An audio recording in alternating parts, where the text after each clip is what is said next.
Hey there guys, it's Tom and welcome back to the finale of the F1 1997 career, and this is the final race of the season. This is the European Grand Prix and we are at Jerez in what will be a very interesting race because, as you saw at the beginning of the video, the penultimate race at Suzuka, it was honestly the most boring race ever. It wasn't even worth me editing the video because the only thing that happened was the start and then the crash.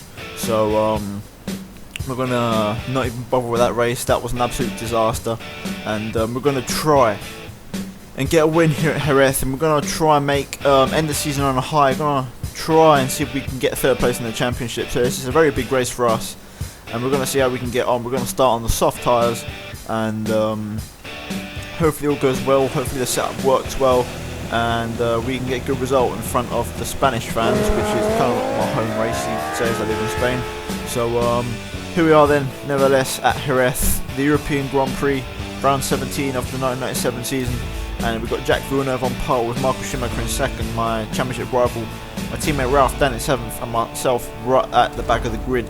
So here we are then, we're at the back of the grid. Like I said, we're going to line up to 5 red lights, or 2 in this case, and we are off, and we're going to get an okay start so far. Pretty not the best start, I've got to admit. It was a really fast final light and we bogged down there doing the gear shifts. So we're going to have to try and find a gap through turn 1 and try and make our way through the field, try and make some inroads through the cars, and we're going to see if we can maybe pick off a couple more cars going to turn 2 now, up the, or not the inside, down the middle you could say, and we get ourselves up to the 12th place so far. So good stuff so far, and we're going to try and continue this good start so we can get into the points. We go around the outside of 3 cars there, and then we try to take Hill. We just brakes on the apex and we have to take evasive action, and now we're going up the inside with Gerhard Berger, 8th place when we make the move stick. So we have to try and take some really extreme evasive action there with Damon Hill, and now we're slipstreaming Eddie Irvine, coming into the hairpin, coming at the move. We go up the inside and we run him out of road around the outside and we make the move, and that is us having the 7th place. So good start from us, considering this isn't a track where you can really overtake due to how narrow it is, and we're going to see if we can try and hunt down now our teammate to try and make inroads into at least the top 5 to try and get ourselves some good points for the final race of the season. But skipping on to the end of lap 2, and as you can see, my teammate has already pulled away, and I've got the exact same problem as Suzuka, and for some reason the AI are stupidly fast, as you can see on the minimap, and I am stupidly slow. And there's already a 4-second gap to Ralf Schumacher, and I'm skipping further onto lap 5, and you'll see in a second, if you look at the minimap, I am now a whole freaking almost 11 seconds behind Ralf Schumacher. As you see on the thing, I'm 10.7, almost 11 seconds behind Ralf Schumacher, and I have no pace, and I'm pushing this Jordan to the absolute limit around here with the setup I've got, and it's just not working for me. And I had a look on lap 6, I had a look at my tyres, as you'll see in a second, and they were absolutely shot. I mean, look at that understeer. Eddie Irvine's going to try and get under us, but we've broken him off, but the understeer was chronic. And they wanted me to one-stop this race, but I just couldn't physically do it. I had to go for another lap, but the pace just wasn't there, so I decided to pit in now, as you see in a minute, at the end of this lap. And we're going to come in for a set of options, so another set of options, and then we're going to go primes at the end. As you see, coming into the pit lane, got to make sure you don't cut the corner too much, because you can get you have to like redo the pit lane entry, putting on the limiter. And as you see, I'm the only guy to pit this lap, but my tyres were just absolutely shot. I had no tyres left.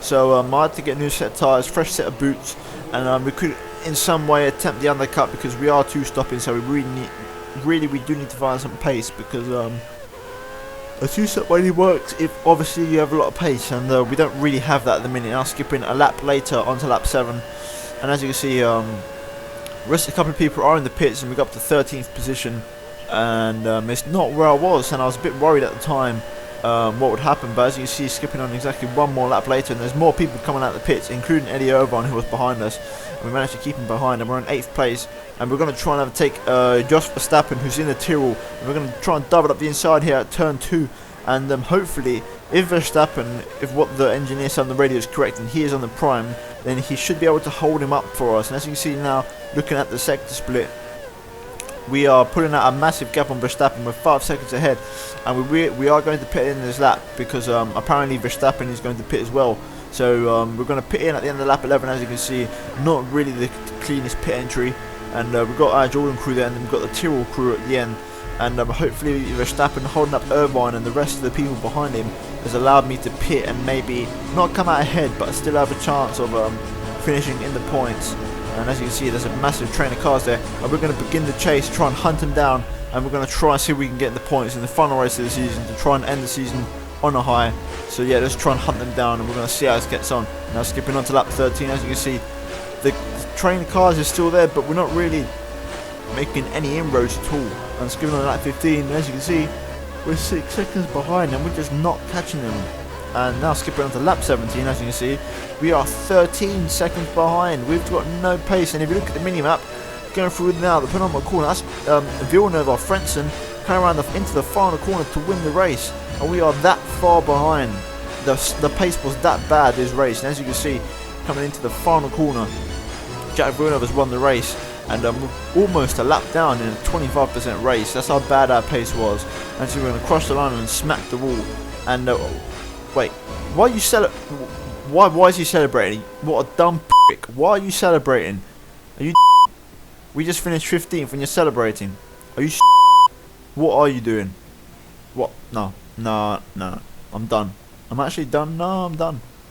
I can't believe he's celebrating. What is he doing? 15th place and he's celebrating.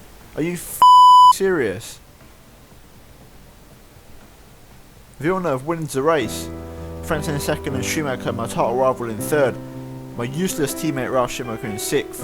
And us down in that incredible 5th place. Because I mean, my driver's chuffed with that, isn't he? So yeah, what an anticlimax in last 2 races to end the season. Just no pace at all. And wow, that is actually heartbreaking. I can't we stay in 4th in the drivers, just Irvine not managing to overtake us, and we stay 3rd in the constructors. But wow, disappointing result.